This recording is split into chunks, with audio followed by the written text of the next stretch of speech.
Ethan Montgomery stared at the vast expanse of the ballroom like a defeated general on his own battlefield. This luxurious gala event, planned months in advance, was supposed to be yet another triumph in his long career of successes. The lights shone brightly, guests spoke in polite tones, and waiters glided through the corridors with crystal trays full of champagne flutes. Yet, in the middle of it all, the billionaire stood frozen, his heart crushed by what he had just witnessed. Vivian, his fiancée, the woman he had proudly introduced as the future Mrs. Montgomery, was on the other side of the room, engaged in an intimate conversation with Peter Caldwell, one of his greatest business rivals. It wasn't just a conversation. The looks, the knowing smiles, the slight touch on the shoulder, everything indicated it was more than simple social camaraderie. The confirmation came moments later, when Vivian turned to Ethan and, in front of everyone's watchful eyes, coldly announced, "I'm sorry, Ethan. I can't go through with this. I'm in love with Peter." The news hit like a bomb. Guests tried to hide their shock. Some whispered discreetly. Ethan stood there, unable to move. It wasn't just the public humiliation, but the fact that it came from Vivian, someone he trusted completely.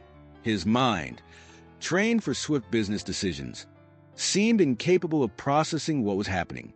After a few seconds that felt like an eternity, he turned and walked out of the ballroom.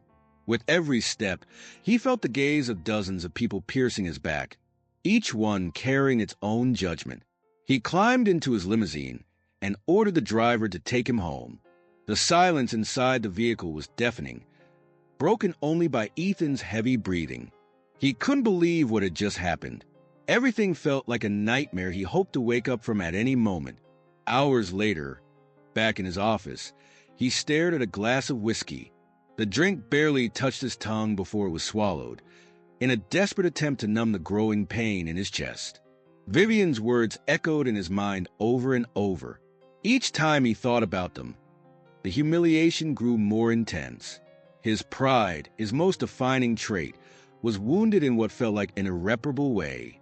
He couldn't allow things to end like this. He needed revenge, but not in an impulsive way. Ethan Montgomery was not known for rash actions. His revenge needed to be calculated, strategic, and devastating. He wanted Vivian to see that he didn't need her, that she had made the biggest mistake of her life. More than that, he wanted to humiliate her so deeply that she would never forget it. That's when the idea emerged. At first, it seemed absurd even to him, but the more he thought about it, the more sense it made. He would get married. Yes, he would find a woman completely outside his social circle, someone who was the exact opposite of Vivian, and make her his wife. It wouldn't be a marriage for love. There was no room for feelings in his plan. It would be an agreement, a strategy to turn the tables and show the world, especially Vivian, that he was in control. He wanted to show that a humble, penniless woman was far better than Vivian. He was going to plaster the newspapers and social media with a headline, "Ethan Montgomery meets a woman with impeccable character and a kind heart and falls hopelessly in love." Over the following days, Ethan began searching for someone who could fit into his plan. He needed someone simple, accessible, and above all, off the elite society's radar. Fate intervened one afternoon when he passed through the lobby of one of his buildings and saw Claire Bennett for the first time. Claire was a cleaning lady who had been working there for a few months. He had never noticed her presence before, but that day, something about her caught his attention. Maybe it was the way she moved through the space, carrying a heavy bucket, her face marked by exhaustion. Or perhaps it was the contrast between her and the people who normally orbited around him. Claire seemed real. She didn't wear flashy makeup or expensive clothes. She was discreet, almost invisible, but her eyes had an unexpected intensity. In a sudden flash, he realized she was perfect for the role he needed. Watching her from a distance, Ethan began to figure out his next steps. It was obvious Claire had no idea who he was, which worked in his favor. He would use his power and influence to get close to her, convince her of his proposal, and hopefully get her to agree to the plan. Of course, it would require money, a lot of money. Someone like Claire probably had financial troubles. He could offer her something that would change her life. Decided, Ethan left the building, but not before casting one last look at Claire. The plan was beginning to take shape in his mind, and for the first time in days, he felt a flicker of control return to his life. The battle was only beginning, and Ethan Montgomery did not intend to lose this time. The next day, Ethan watched Claire from the other side of the lobby, paying more attention than ever since deciding that she would be the central piece of his plan. He'd been rehearsing how to approach her. It wasn't going to be a casual conversation, nor a conventional proposal. He knew he'd have to present the idea carefully, persuade her without scaring her, but also without leaving room for refusal. Claire was kneeling, cleaning a stubborn stain on the marble floor. Her plain uniform and worn-out shoes told the story of a hard life. Her tired posture and focused expression suggested that the job was a daily struggle, but there was determination in her every move. Ethan took a deep breath. It was time to act. Claire, right? His voice echoed through the empty lobby, making her look up quickly.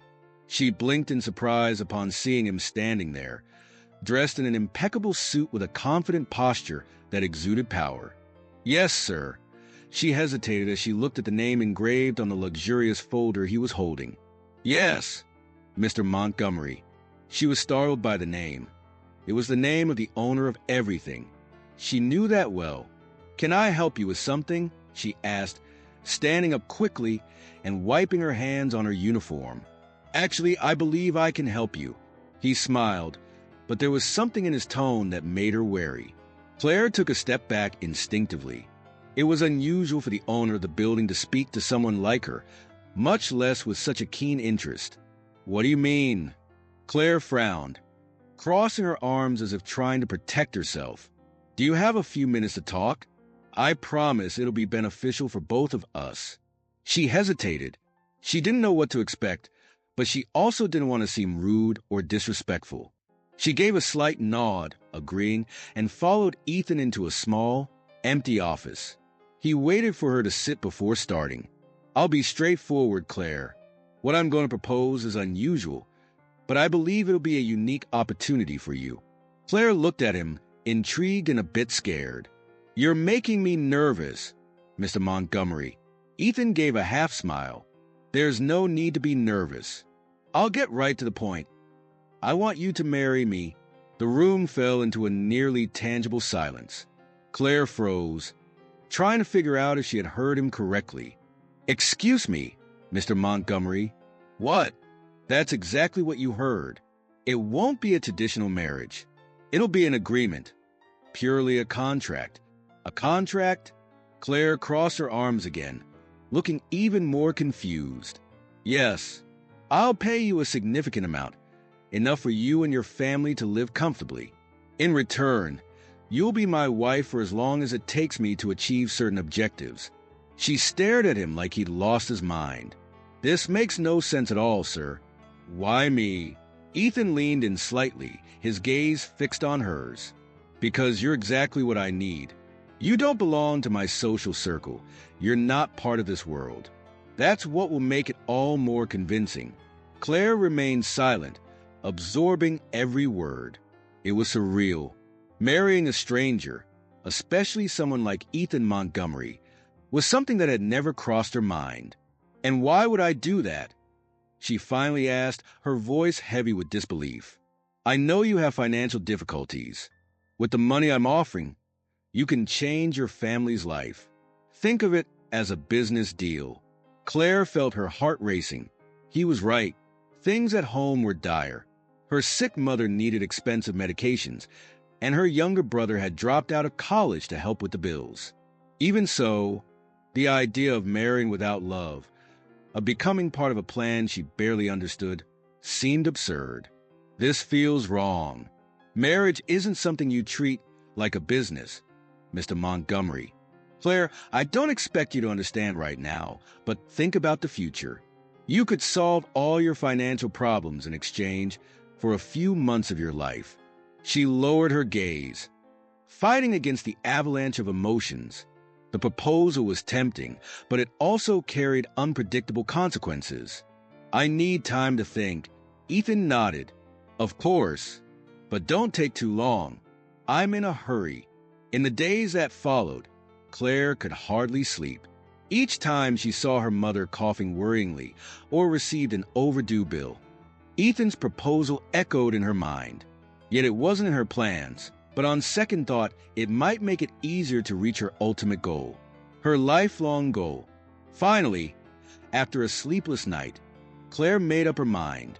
She looked for Ethan in his office, her heart pounding. I accept. The words came out before she could hesitate. Ethan merely nodded, as if he had already expected that answer. Good. You made the right choice. Claire wasn't so sure of that, but it was too late to turn back. The contract was about to be signed, and her life would never be the same. The first hours after the announcement of Ethan Montgomery and Claire Bennett's engagement were chaotic.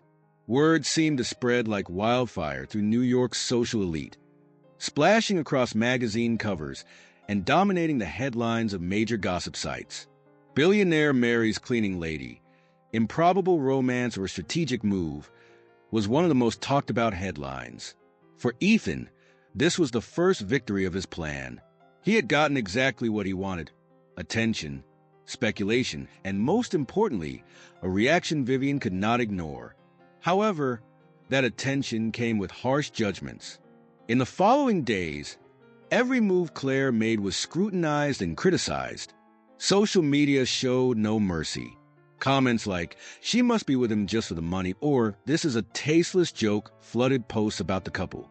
Meanwhile, in Ethan's social circles, disbelief was a predominant reaction.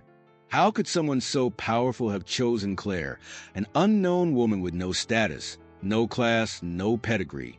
Vivian Caldwell was the one who reacted most explosively. During an exclusive cocktail party, she was cornered by some friends about Ethan's engagement. With an ironic smile, she replied mockingly, "Of course it's a sham. He's just trying to get my attention." Ethan always hated losing, and now he's desperate to look like he's on top. "Do you think she knows?" one of the women asked, referring to Claire. "I don't care. Whether she's clueless or complicit, it won't last." Everyone knows Ethan never does anything without hidden motives. Meanwhile, Ethan felt triumphant, watching the reactions around him. He knew the buzz would show Vivian that he was capable of moving on and, above all, leaving her behind. What he didn't expect was Claire's response to all this exposure. Initially, she seemed apathetic, almost indifferent to the hurricane of attention around her. But Ethan began to notice subtle signs of tension. Some nights, when he returned home, where they were already living together even before the ceremony, he found Claire staring out the window, lost in thought, shoulders tense. The pressure of being watched and judged was beginning to unsettle her, though she rarely spoke about it directly. "This isn't what you imagine, is it?" Ethan commented one night, while straightening his tie in front of the mirror. "Do you think anyone imagines being dragged into something like this?" Claire replied without looking at him. He frowned. It wasn't common for someone to challenge him so candidly. "I thought you were prepared to deal with it." Claire finally turned to him, crossing her arms. "Being prepared and being comfortable are two very different things, Ethan. These people, they don't know me, yet they've already decided who I am. You knew what you were getting into." "I did, but I didn't think it would be like this." Claire's calm, controlled tone unsettled him. She wasn't crying or shouting. Instead, she seemed to be deeply reflecting on the situation. It was a reaction he hadn't anticipated, and it both annoyed and intrigued him.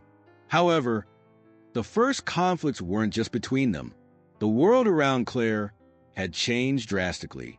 Her former co-workers began avoiding her, while journalists hounded her for information. One afternoon, returning from the grocery store, she found a small group of reporters at the entrance to her temporary building, shouting intrusive questions. "Claire, how does it feel to be Ethan Montgomery's wife? Is it true he bought you with money? What do you think about the rumors that this is all a publicity stunt?" She froze for a moment, until Ethan's security team appeared to usher the reporters away. When she got inside the apartment, trembling with indignation, she found Ethan on the phone, wrapping up some kind of deal. "You knew they were out there?" she asked, her voice sharp. He hung up and looked at her, clearly confused by her intensity. "What are you talking about?" "Journalists. They were waiting for me outside. I can't even go buy bread without being followed. That's part of the game, Claire. It's part of what you agreed to." She shook her head, frustrated. "I'm not a piece on your chessboard, Ethan. I have a life, a family. They're affected by this, too. Did you think about that before you pulled me in?" Ethan stayed silent for a moment, surprised by the strength in her words. Claire wasn't as passive as he had imagined, and it was starting to bother him. But he also noticed something else. During those tense moments, when she stood up for herself or asked pointed questions, there was a spark in her eyes, a sign of a keen intelligence, a perception he had underestimated. She wasn't just an easy piece to manipulate. Claire was watching, absorbing, and maybe even planning something herself. A seed of doubt began to form in Ethan's mind. He had calculated every step of this plan, but now he was wondering if he had underestimated the human factor. Claire, with her apparent simplicity, was showing that perhaps she wasn't so simple after all. While he mulled this over, she grabbed her coat and went to the bedroom without another word. Ethan remained in the living room, the silence between them as thick as the walls that were starting to rise in their relationship. The first conflicts had surfaced, and for the first time, Ethan sensed the absolute control he so prized was starting to slip through his fingers. Ethan Montgomery and Claire Bennett's marriage was far from a fairy tale. The ceremony, meticulously planned to be discreet, was far from the usual glamour that surrounded Ethan's events. Only the essentials, a justice of the peace, a few trusted staff, and a robust contract sealing the agreement.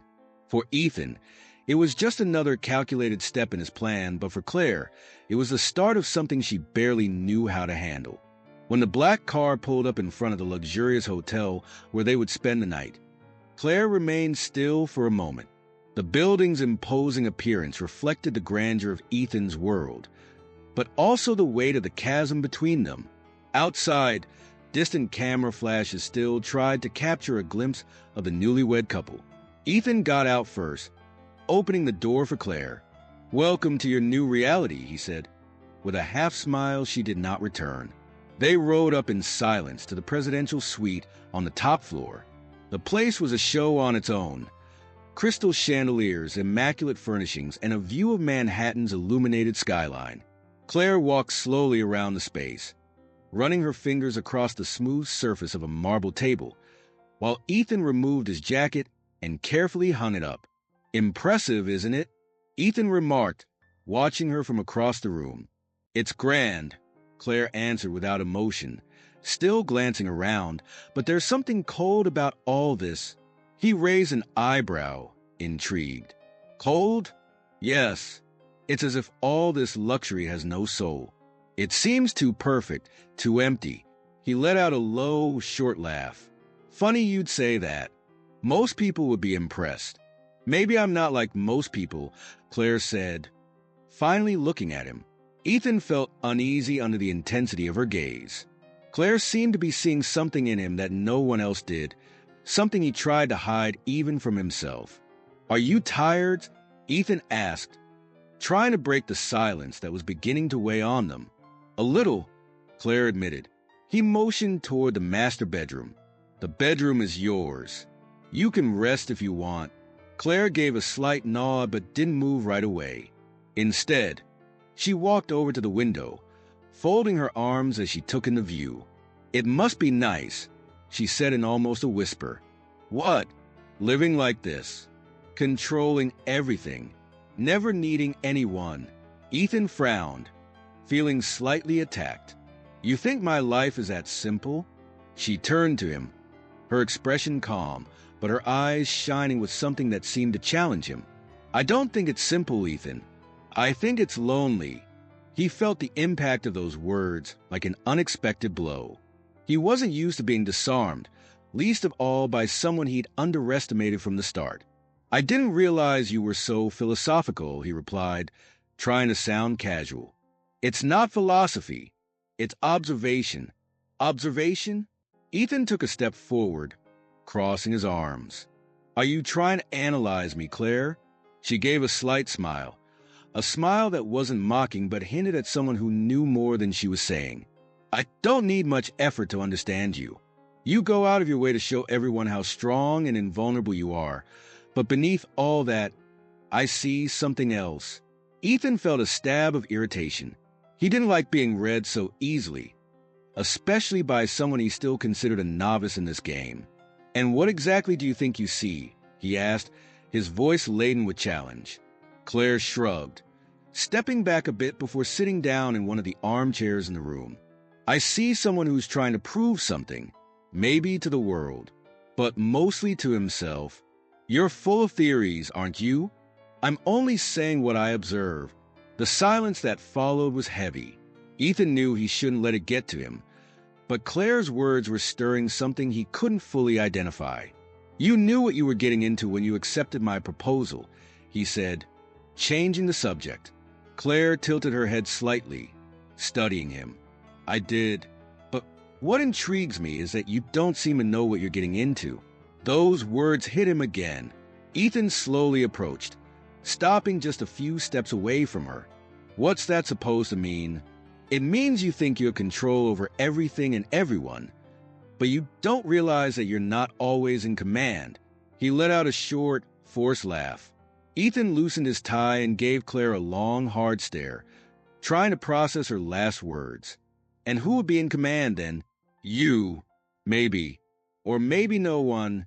Claire got up, walked calmly to the master bedroom, and closed the door behind her, leaving Ethan alone in the living room. He sat on the couch, loosening his tie as his thoughts whirled. Claire was not what he had expected. She was neither passive nor an easy puppet to manipulate. He felt something he hadn't experienced in a long time, uncertainty. Not because he feared Claire, but because she seemed to see right through him, and that made him uncomfortable, almost vulnerable. Later that night, when they were both in their respective rooms, Ethan lay staring at the ceiling, unable to sleep. Claire Bennett was not just a piece on his board. She was an opponent, even if she had yet to declare war.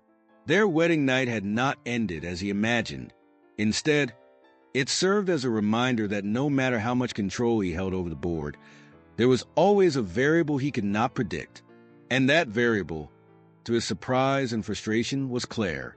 The suspicion growing inside Ethan Montgomery became uncontrollable in the days following the wedding night. Claire Bennett was not the simple, predictable woman he had imagined. Behind her calm exterior lay something more, something he needed to understand. For someone like Ethan, used to dissecting deals and people, the lack of control over Claire was unacceptable. At first, he tried to observe her more closely, hoping answers would come naturally. Yet Claire, going about her seemingly ordinary routine, remained an enigma. She read a lot, jotted notes in a notebook she always kept with her, and occasionally made phone calls that she quickly cut short whenever Ethan approached. This was not the behavior of someone merely fulfilling a contract. One night, while Claire slept in the mansion's master bedroom, Ethan sat in his study with a glass of whiskey and a laptop. He had already instructed his investigators to dig into her past, but the preliminary results seemed incomplete. He wanted more. Hours later, he found something that made him stop typing abruptly. It was a newspaper article dated 15 years earlier, mentioning a legal case involving a small family business, Bennett and Sons, which had been swallowed up by a murky, poorly documented merger. The details were vague, but the name of the corporation leading the process was right there, Montgomery Industries. Ethan pulled back from the screen unsettled. He knew his company was not perfect.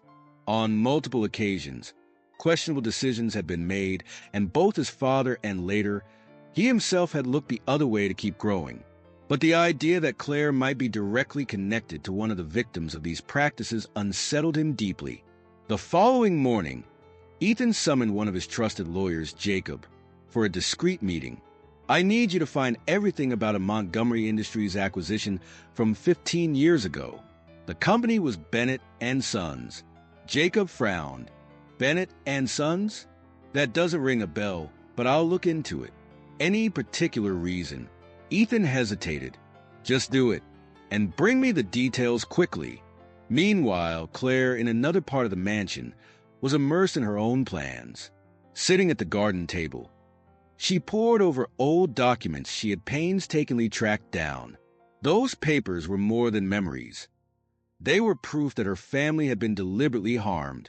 When her family's small company was destroyed, Claire had only been 10, but the consequences of that event echoed throughout her life. Now, married to the man whose empire was responsible for her family's downfall, Claire felt destiny had given her a unique opportunity. She knew Ethan was dangerous, but she also knew he was vulnerable. His pride and belief in his own intellect blinded him to threats from places he least expected. The game between them began to shift the night Ethan confronted Claire for the first time. "Who exactly are you, Claire?" he asked, entering the room where she was quietly reading. Claire looked up from the book, keeping her voice serene. "That sounds like a rhetorical question. Considering we're married, don't play dumb. I want to know why you accepted my proposal. Don't tell me it was just for the money."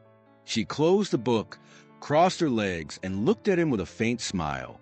"Maybe you should be asking yourself that. Why did you choose me?"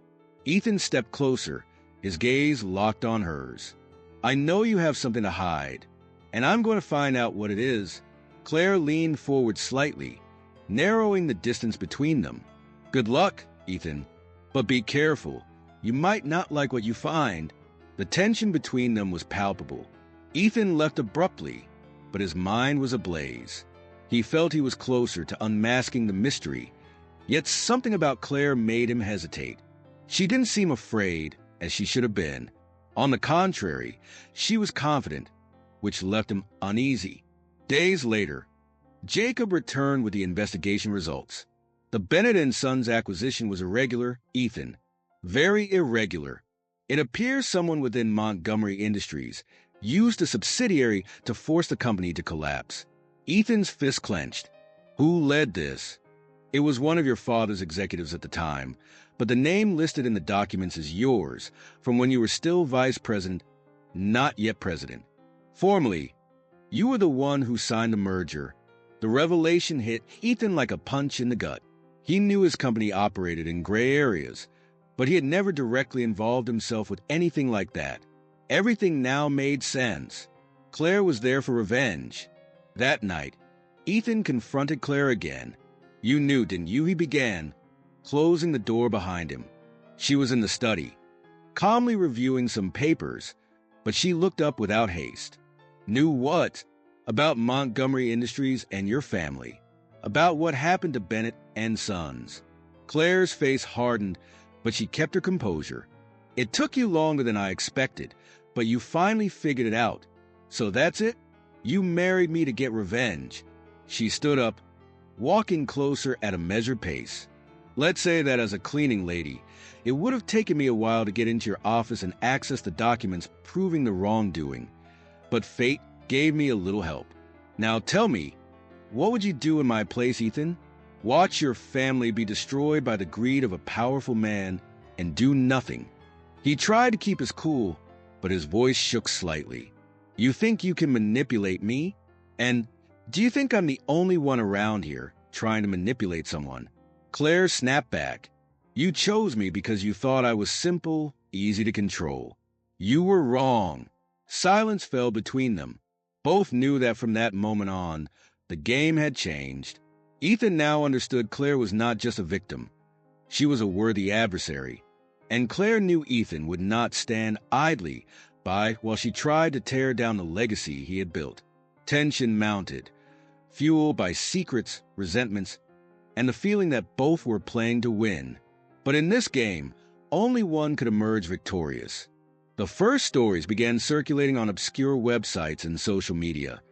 Small mentions of questionable corporate practices involving Montgomery Industries. Ethan ignored them at first, certain they were baseless rumors, but they did not go away. On the contrary, they became more specific, citing dates, old contracts, and the names of companies harmed over the years. Among them, one stood out, Bennett and Sons. Ethan was in his office when Jacob, his lawyer, walked in unannounced, worry etched on his face. "We have a problem, Ethan," he said, throwing a folder onto the desk. Ethan opened it and skimmed the documents. Anger surged through his veins as he realized the paperwork contained details that should have been confidential. "How did this leak?" he asked, his voice dripping with rage. "We don't know, but if this hits the mainstream media, you'll be in an extremely vulnerable position." Ethan rubbed his face, trying to stay calm. "Who else knows about this?" Jacob hesitated. Hardly anyone except Claire. The mention of her name made him pause. Claire knew more than anyone, and despite her usual calm, Ethan knew she was just as capable as any adversary he had ever faced. He could not dismiss the possibility that she was behind it. Without wasting time, Ethan found Claire in the mansion's garden, sitting with her notebook. "We need to talk," he announced, folding his arms. Claire looked up, her expression as serene as ever. "Something wrong?" "Don't play dumb. Confidential information about Montgomery Industries is getting out. And, interestingly, much of what's being leaked overlaps with what you know." She slowly closed the notebook, staring back at him. "Are you accusing me of something, Ethan?" "I'm asking." "No, you're insinuating." Claire's sharp tone momentarily disarmed him, but he held his ground. "If you're not involved, then who else could it be? Maybe someone inside your company. After all, I'm not the one who destroyed small businesses to build an empire." Ethan felt the blow but did not react. He knew Claire was just as worried as he was. If everything came to light, she would also be implicated, given her direct involvement with him now. It wouldn't look good for her if the world found out she had married him only to bring him down, to seek revenge. Public opinion would condemn her as a woman without scruples. "This isn't a game, Claire. Was that your revenge? Is that what you really wanted when you married me, just to get those papers? To expose everything?" "No. I plan to blackmail you and demand part of your fortune to make up for all the loss and destruction your company caused my family. With the money, I'd get my mother a home and proper treatment and secure a future for my brother. But that was supposed to stay between us. I was never going to make it public. If I published it, mainstream media would destroy me and my reputation. I wouldn't allow my family's name to be tied to a revenge plot like that." Ethan felt the sting of her words, though he had expected it. He quickly decided to act. "We need to figure out who's behind this." Together, Claire studied him for a long moment, weighing the sincerity in his words. Finally, she gave a slight nod.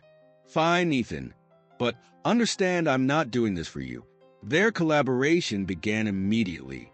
Jacob joined their meetings, bringing up details of old contracts and the names of employees who might be involved in the leaks. Claire, with her sharp eye, asked pointed questions that often caught both Ethan and Jacob by surprise. "This contract here," she said during one meeting in Ethan's office, pointing to a document. "Why was it signed with a subsidiary that didn't even exist at the time?" Ethan took the paper, frowning. "That's impossible." "It's not," she replied. "It's an obvious fraud.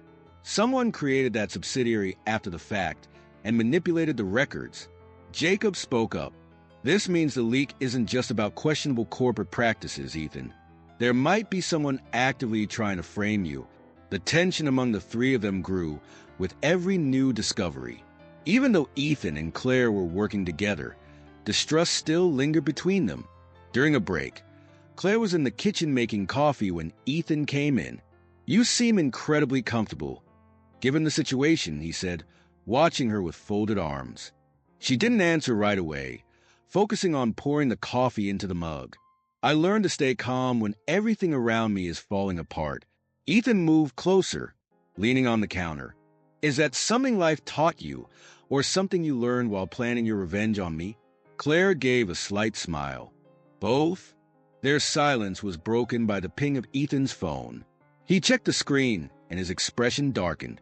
"Another article," he said, tossing the phone onto the counter. Claire picked it up and read it quickly. The headline was devastating. Montgomery Industries at the center of a scandal. Predatory practices revealed. "This is getting out of hand," she said, handing back the phone. "So tell me, Claire," Ethan asked, irritation in his voice. "Who else would want to destroy me? Besides me," she retorted sarcastically. "Maybe the dozens of people you've hurt over the years." Ethan shook his head, exasperated. "Not the time for jokes." Claire sighed, looking tired. "Maybe we should start with your most obvious enemies. Who stands to gain the most from your downfall?" Her words made him pause. He knew Claire was right. Though he had plenty of enemies, some had more to gain than others. In the following days, the investigation intensified. More names surfaced, more questions arose, but no clear answers emerged. Meanwhile, day-to-day interactions between Ethan and Claire began to change. Small gestures, like Ethan bringing Claire a cup of coffee during late-night work sessions, or her insisting he get some rest when he seemed exhausted, chipped away at the hostility between them. One night, as they were reviewing a file together, Claire looked at Ethan, who was lost in thought, and said, "You're not the monster I thought you were." Ethan glanced up, surprised. "Is that a compliment?" "It's an observation." He gave a half-smile but did not reply. For the first time in a while, he felt something different toward Claire, something he couldn't quite define. Their forced collaboration had brought them together, but what really united them was the danger they faced. They both knew that, to survive what was coming, they would need to trust each other, and that, perhaps, was the hardest thing for both of them. Ethan decided to hold a press conference to try to calm everyone down and address the accusations. The venue was packed. The event was a major milestone for Montgomery Industries, a significant business gathering with investors, market leaders, and journalists, all eager to hear Ethan Montgomery speak about the company's future amid growing rumors and scandals. Ethan stood on stage, adjusting the microphone. He wore a flawless suit, but his face betrayed the exhaustion of weeks of tension and sleepless nights. At his side, Claire remained silent, her posture steady and her eyes alert, as if waiting for the inevitable. The last few days had been tumultuous. Despite every effort to contain the leaks, the information kept spreading, slowly eroding Ethan's and the company's reputation. Each new report felt more accurate and damaging, and everyone knew that tonight would be crucial for determining Montgomery Industries' future. Ethan began to speak, his steady voice echoing through the room. He talked about the challenges the company was facing, the importance of maintaining investor confidence, and the dedication to moving forward with greater transparency. His words were carefully chosen, but there was a sincerity in his tone that captured the audience's attention. Suddenly, a familiar figure appeared at the back of the room. Vivian Caldwell, his former fiancée. She walked slowly down the center aisle, and everyone immediately noticed her presence. Murmurs filled the room, and Ethan paused briefly, narrowing his eyes. Vivian took her place in the middle of the room, holding a large folder. "Inspiring speech, Ethan," she said, her voice loud enough to interrupt any conversation. "But does everyone here know what's really going on?" All eyes turned to her, and an uneasy silence spread through the hall. Ethan stepped down from the stage, facing her. "Vivian, this isn't the time." "Oh, but I think it's exactly the time," she countered, opening the folder and pulling out a stack of papers. "No more half-truths. I think everyone here has the right to know who Ethan Montgomery really is." Claire felt her heart pound. How had they not seen this before? Of course, it was Vivian all along. The ex-fiancée had access to everything in Ethan's life, living with him for so long and gaining his trust. Claire realized Vivian was there to expose secrets that could destroy Ethan, and she herself might be caught in the crossfire. Vivian began reading documents detailing predatory acquisitions, fraudulent contracts, and deals that harmed small businesses, including Bennett and Sons. She gave names, dates, and figures, every detail meticulously arranged for maximum impact. The room was in shock, and journalists scribbled furiously. Ethan stood still for a moment, his face a mask of restraint. Finally, he stepped forward, his eyes locked on Vivian. Everything you just said, it's true. The declaration struck like a bomb. Claire held her breath, startled by his direct admission. The room broke into murmurs and shouted questions. But Ethan raised a hand, calling for silence. I'm not going to hide behind excuses, he continued. Mistakes were made, bad decisions, things that never should have happened. Back when my father was president, he turned a blind eye to a lot. And as the head of Montgomery Industries, I take full responsibility. I will compensate everyone who was harmed in whatever way justice requires. Vivian gave a triumphant smile, but her expression shifted when Ethan turned to Claire. There's something else you all need to know. Claire Bennett, my wife, is one of the victims of these actions. Her family was directly harmed by my company. The shock in the room was palpable. Claire looked at him, puzzled, as Ethan went on. But this isn't about placing blame. Claire showed me something I had lost and didn't even notice. The importance of doing the right thing, even when it's difficult. And that's why, starting today, I'm taking drastic measures to completely revamp Montgomery Industries. He addressed the audience with a determined gaze. We will begin auditing all our past acquisitions. And as I've already said, companies that were harmed will receive fair compensation. If that means giving up part of our profit or even losing investors, so be it. The silence that followed was broken by Vivian's laughter, though it no longer carried the same confident spark as before. You think this is going to erase everything you did. It won't, Ethan replied calmly. But it's a start. The sincerity in his voice seemed to disarm even his harshest critics. Claire felt a mix of emotions, surprise, admiration, and something deeper she couldn't name. After the event, while the press dispersed and guests debated the impact of Ethan's speech, he and Claire found a moment alone in one of the smaller halls. Thank you for not telling everyone I married you for revenge. My mother and brother wouldn't be proud of that. They never agreed with revenge, she said, still trying to process what had just happened. Ethan looked at her, tired but with a frankness she had never seen in him before. I did it because it was the right thing to do, and because you were right the whole time. She crossed her arms, staring at him. I won't lie, Ethan. This doesn't erase what happened, but maybe it's a start. That's all I'm asking, he answered with a slight smile. And now we can get a divorce, right? This doesn't make sense anymore, she said, feeling her heart tighten without understanding why. I don't want to separate from you. I've gotten used to your sense of humor, Ethan said, letting out a hearty laugh. We'll see about that, Ethan. We'll see, she replied with a sparkle in her eyes. They fell silent for a few moments, the weight of everything they had been through hanging in the air. But for the first time, the distance felt smaller. In the months that followed, Ethan kept his promise. Montgomery Industries underwent a profound transformation, with transparent processes and a focus on social responsibility.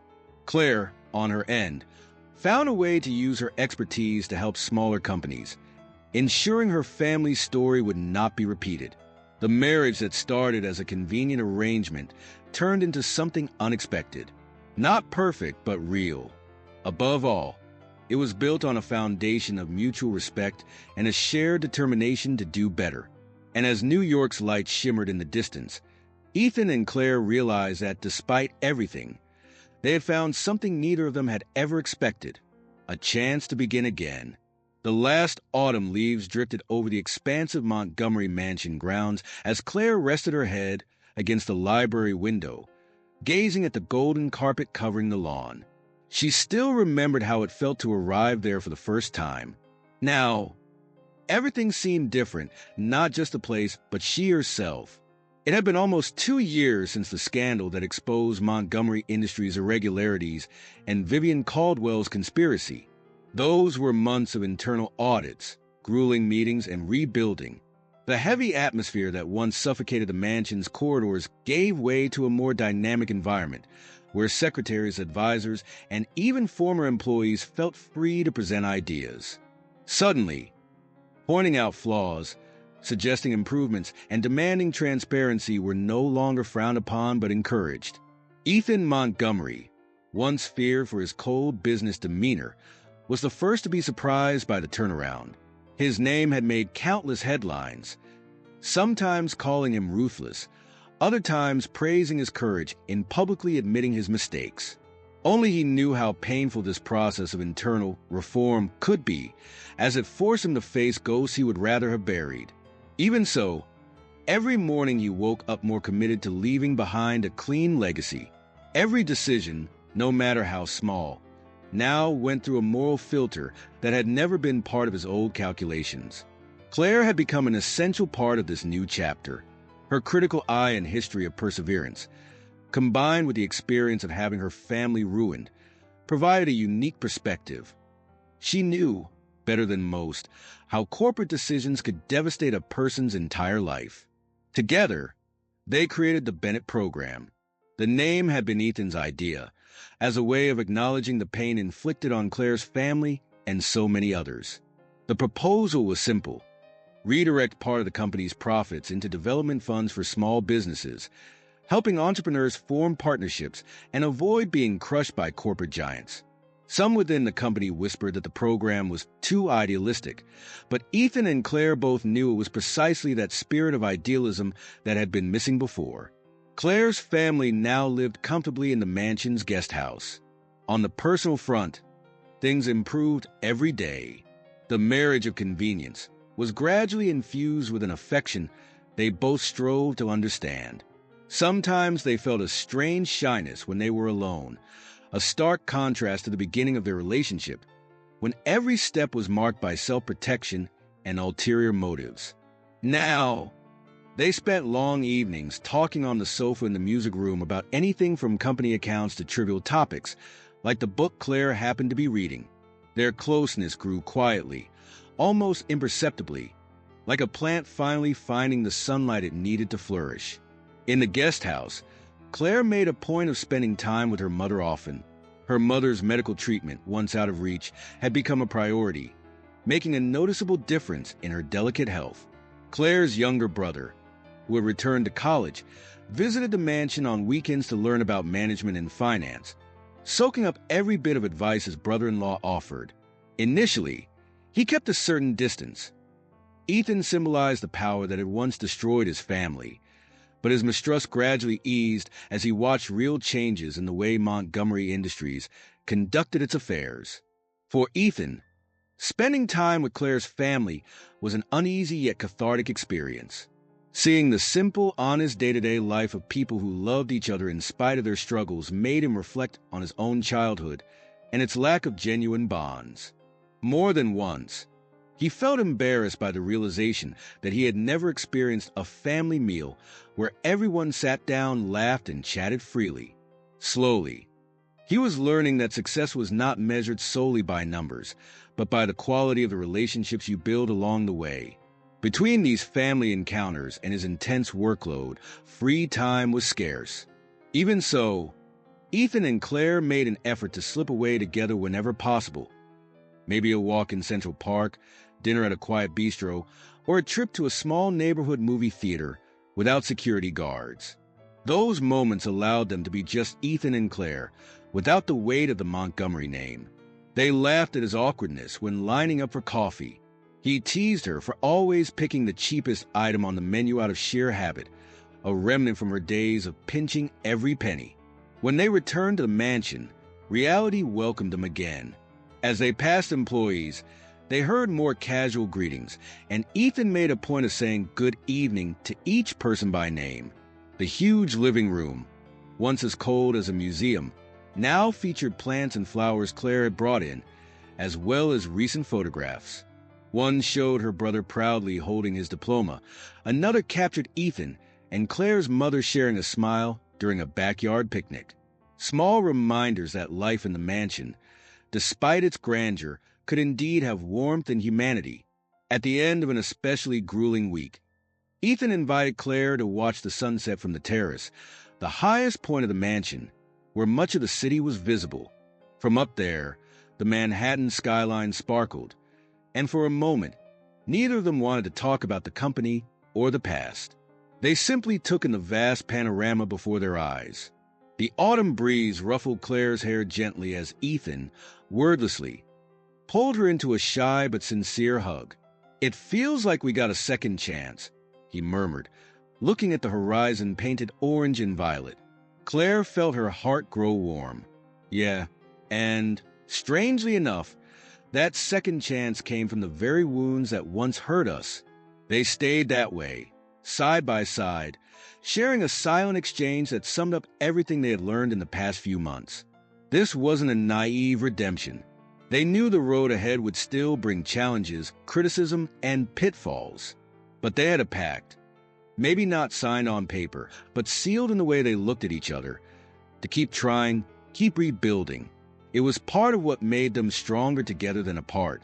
When the light of dusk finally yielded to the first stars, Ethan took Claire's hand, and they slowly descended the stairs back inside. The faint sound of the staff's laughter drifted up from below as they prepared dinner. Everywhere, there were signs that the mansion, once a symbol of power and loneliness, now harbored a new story, built on responsibility, humanity, and, who would have thought, affection.